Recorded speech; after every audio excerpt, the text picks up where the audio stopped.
हा पहा मित्रांनो, या आंब्याला रायवळ आंबा म्हणतात. या आंब्याला कोई मोठी असते, परंतु हा आंबा खायला अतिशय गोड असतो. गोडीला हा जास्त असतो, परंतु हा आंबा आकाराने लहान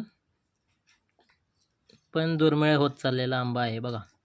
हा फक्त गावाकडेच बघायला मिळतो. हे बघा, पोरांनी आंबे किती खाल्लेत हो का. हो का आर्यन?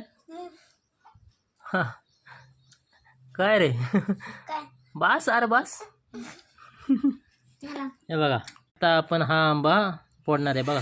बघा, वरून हिरवा असला तरी सुद्धा तो आतून कशा पद्धतीने पिवळा असतो बघा. हो का, याला म्हणतात पाड लागणे. हो का, हे पाडाचे आंबे आहेत, अतिशय गोड असतात. हो का, अतिशय गोड. हो का, याला आपण रायवळ आंबा म्हणतो. कशा